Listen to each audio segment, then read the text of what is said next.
മനുഷ്യൻ ചെയ്യുന്ന പാപങ്ങൾക്ക് പരിഹാരമായുള്ള 3 തരം ബലികളെക്കുറിച്ച് വിശുദ്ധ വേദപുസ്തകത്തിൽ നമുക്ക് കാണാൻ സാധിക്കും. ഒന്നാമതായി നരബലിയാണ്. മനുഷ്യൻ ചെയ്ത പാപത്തിന് പരിഹാരമായി മനുഷ്യനെ തന്നെ ബലിയർപ്പിക്കുന്നത്.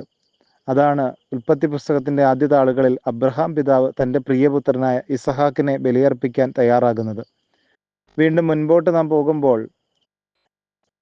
ലേവ്യ പുസ്തകത്തിൽ നാം കാണുന്നുണ്ട് യാഗങ്ങളെക്കുറിച്ചും ബലികളെക്കുറിച്ചും. മനുഷ്യൻ ചെയ്ത പാപങ്ങൾക്ക് പരിഹാരമായി മൃഗത്തെ ബലിയർപ്പിക്കുക, മൃഗബലി, ചെമ്മരിയാടിനെയോ കുറുപ്രാവിനെയോ കോലാടിനെയോ ഒക്കെ ബലിയർപ്പിക്കുന്നത്.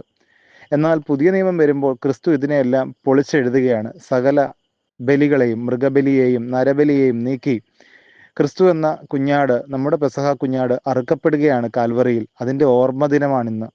സെഹിയോന്റെ മാളികയിൽ തള്ളിപ്പറയുന്നവൻ്റെയും ഒറ്റിക്കൊടുക്കുന്നവൻ്റെയും അരികിലേക്ക് തന്നെ ഏൽപ്പിച്ചു കൊടുത്ത ആ മഹനീയ മാതൃക, ഒപ്പം ഗുരു ശിഷ്യന്മാരുടെ കാലുകൾ കഴുകാൻ തക്കവണ്ണം വിനയപ്പെട്ടതിൻ്റെ മാതൃക, ആ ക്രിസ്തു മാതൃകയെ നമ്മുടെ ഉള്ളിൽ സാംശീകരിച്ച് ക്രിസ്തുവിനെ വഹിക്കുവാൻ, നമ്മുടെ അംഗങ്ങളിൽ അവയെ നിക്ഷേപിക്കുവാൻ, നമ്മുടെ ഉള്ളിൽ ക്രിസ്തു വളരുവാൻ ഈ നാളുകൾ ഇടയാക്കട്ടെ. ദൈവം എല്ലാവരെയും അനുഗ്രഹിക്കട്ടെ. ആമേൻ.